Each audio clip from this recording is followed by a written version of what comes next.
makanya negeri ini adalah negeri yang selalu diimpikan semua orang. Kita nggak bisa bayangkan, dan kita ini punya, alhamdulillah ditempatkan di Indonesia. Nah itu ini tugas Rasulullah itu mungkin berbeda-beda. Nah sejarah berikutnya dikendalikan oleh siapa? Oleh Nabi Ibrahim. Setelah Nabi Adam, sejarah berikutnya Nabi Ibrahim. Karena apa? Nabi Ibrahim menemukan jejaknya Nabi Adam. Petilasannya Nabi Adam ditemukan di situ. Dengan doa Rabbana ini askantu min dzurriyyati biwatin ghairi dzi zar'in 'inda baitikal muharram. Rabbana liyuqimus sholata waj'al afidatan minan nasi tahwi ilaihim warzuqhum minats tsamarati la'allahum yashkurun. Loh, makanya Nabi Ibrahim itu dikenal oleh semua agama karena Nabi Ibrahim menemukan jejaknya Nabi Adam. Cuman cara mengenal bahasanya beda-beda. Yang Yahudi Nasrani mengenal dengan nama Abraham, istrinya Sarah. Yang Islam mengenal dengan nama Ibrahim, istrinya Saroh. Nah, yang Hindu mengenal dengan sebutan Brahma, istrinya Saraswati. Loh, Saraswati. Kenapa Saraswati? Karena bahasa Sanskerta.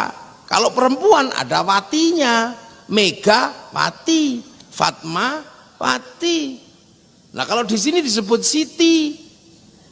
Karena apa? Orang Jawa menyebut perempuan itu Sayyidati, pendek tadi Siti. Loh, iya.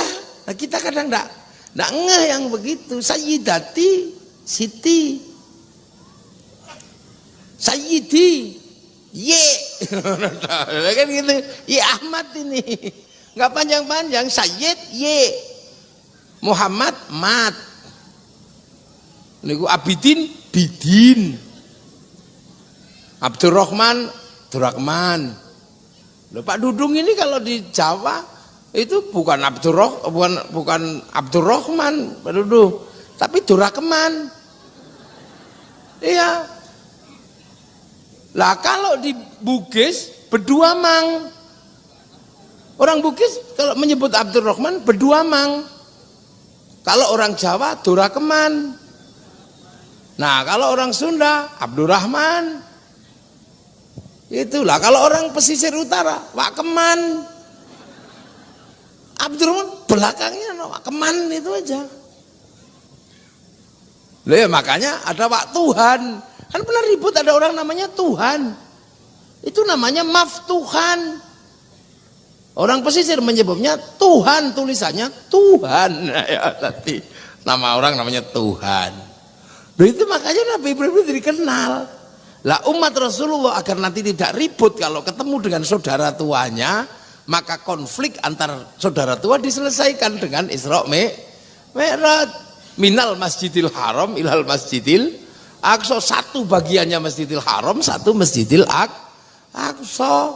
Nah kalau kamu ketemu ajaklah, kalau nggak mau diajak ya doakan.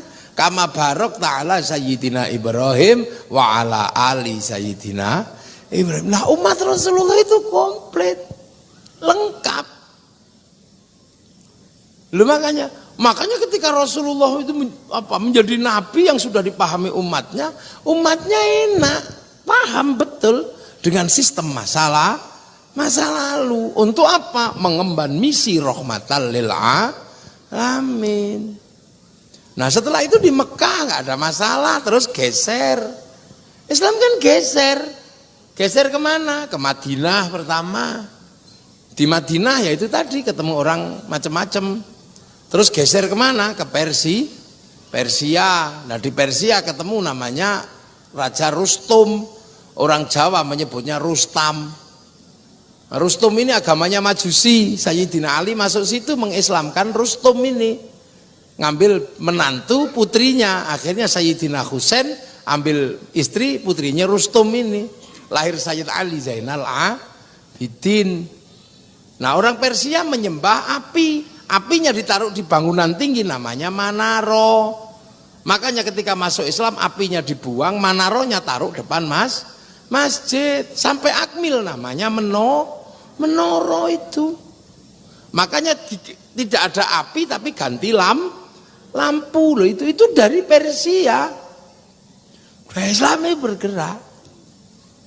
Oh, sampai akhirnya ribut di sana. Itu Sayyidina Husain punya anak namanya Sayyid Ali Zainal Abidin. Punya anak namanya Sayyid Bakir. Sayyid Bakir punya anak namanya Sayyid Ja'far Shadiq. Punya anak namanya Sayyid Ali Uraidi. Punya anak Sayyid Muhammad. Punya anak Sayyid Ubaidillah. Punya anak Sayyid Aisyah. Punya anak Sayyid Ahmad Al-Muhajir. Punya anak namanya Sayyid Ubaidillah. Punya anak Sayyid Alwi. Punya anak Sayyid Muhammad. Punya Sayyid, terus geser keluar dari Arab. Nah, punya anak namanya Sayyid Sayyid Abdul Malik sampai Mongol, punya anak Sayyid Ahmad Jalaluddin sampai Campa, punya anak Sayyid Muhammad sampai Pase, punya anak Sayyid Jamaluddin Al-Husaini Al-Kabir masuk tanah Jawa lah. Orang Jawa di sini menyebutnya Syekh Jumadil Kubro. Di sini punya murid namanya Samsuddin, pindah Jawa Barat, bikin pesantren di Kerawang, namanya pesantren Kuro karena yang diajarkan Quran, dikenal dengan nama Syekh Kuro. Punya murid namanya Datuk Kahfi, pindah Amparan Jati Cirebon. Punya murid Syarif Hidayatullah Sunan Gunung Jati yang mengislamkan Pajajaran. Sehingga dari Bandung lahir nama Dudung Abdur Rahman. Itu kan? Gitu. Nah, ketika saya Jumadil Kubro menghadapi ketemu sini, orang sini bukan orang sembarangan. Punya agama besar namanya Hindu Buddha. Itu kesini punya agama besar Hindu Buddha, punya kerajaan besar di Jawa Timur namanya Majapahit, di Jawa Barat namanya Pajajaran, punya peradaban. Makanya nggak main-main. Begitu masuk ke daerah Magelang, saya Jumadil Kubro, santrinya habis dimakan sama orang Magelang. Habis dimakan sama orang Magelang. Karena orang Magelang telah beralih dari Hindu Brahma ke Hindu Shiva. Lah dari Hindu Shiva itu ada ajaran yang sangat ekstrim namanya ajaran Bhairawa Tantra. Ajaran Bhairawa Tantra itu punya ilmu Ngrogo Sukmo. Itu dari mana? Dari ajaran Kali ajaran Durga ajaran Shiva. Itu kenapa? Karena orang Magelang takut ikut Hindu Brahma. Karena Hindu Brahma itu matinya susah, karena matinya harus mokso. Mokso itu hilang raga sukmanya. Supaya hilang raga sukmanya, orang Hindu diajarkan namanya Upanishad, menghilangkan jati diri, kabumian menjadi manusia dengan watak seperti bumi, upawasa, nggak makan, nggak minum, nggak menyentuh perempuan. Makanya Islam ketika mengajarkan nggak makan, nggak minum, nggak menyentuh perempuan namanya Syahrul-Siam, kok kayak upawasa. Maka orang Jawa menyebutnya bulan puasa. Lah ketika orang Magelang dan sekitarnya pusatnya ini melakukan upawasa, nggak makan, nggak minum, nggak menyentuh perempuan, tubuhnya mengecil, terus lap hilang, mokso. Tapi ada yang nggak berhasil, sudah mau hilang, inget istrinya, inget kambingnya, maka macet, gede nggak bisa, hilang nggak bisa, jadi jenglot atau Bathara Karang. Makanya kalau sampean ketemu jenglot jangan dijual mahal, karena itu adalah produk gagal mokso. Akhirnya di Magelang dan sekitarnya tumbuh ajaran yang tidak mokso karena takut gagal, lahirlah ajaran Bhairawa Tantra yang mengajarkan Ngrogo Sukmo. Supaya bisa Ngrogo Sukmo melakukan upacara pancamakara, laki perempuan telanjang semua melakukan hubungan seks bebas untuk memenuhi syahwat bawah pusar. Supaya perutnya tenang, kasih makan segalanya, ada tumpeng, ada apa. Supaya pikirannya tenang, gak terganggu, minum arak. Supaya nanti kalau sukmanya pergi, tubuhnya tidak bergerak, makan daging manusia. Akhirnya sukmanya pergi, orang Magelang punya ilmu baru. Begitu sukma pergi diajak nyuri, namanya ngepet. Sukma pergi diajak bunuh orang, namanya santet.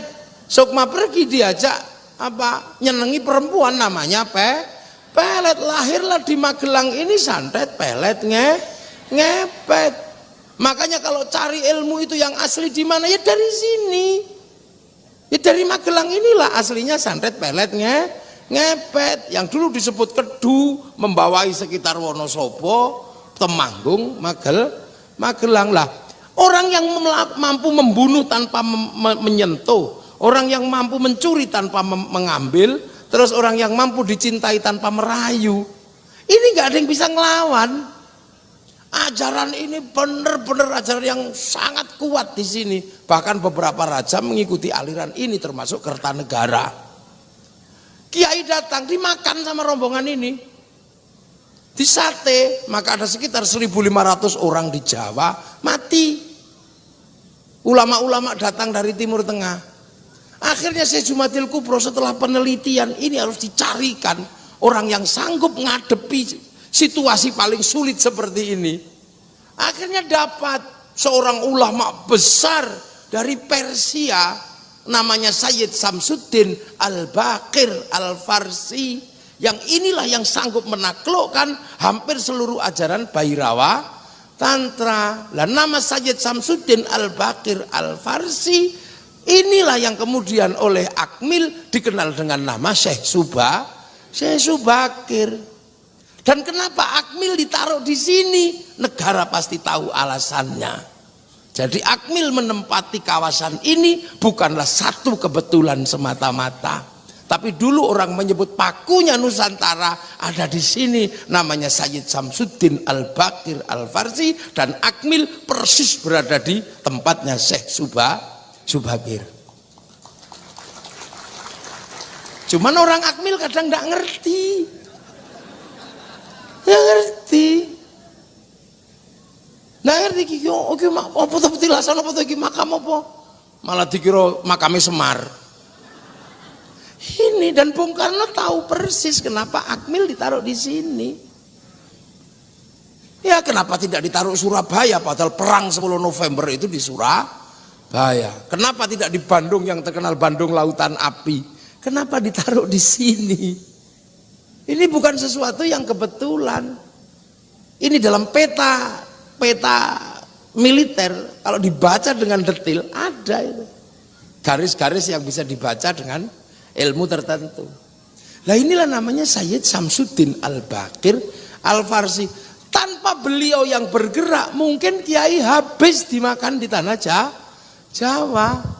Makanya orang Bhairawa terus berlari ke pesisir selatan, bergerak ke barat.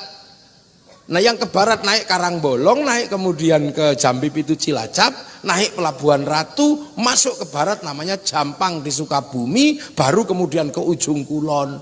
Mereka makan orang lagi di sana, numbal lagi. Makanya kawasan Tumbal Baru disebut Banten. Dalam bahasa Sangsekerta, Banten itu artinya tumbal.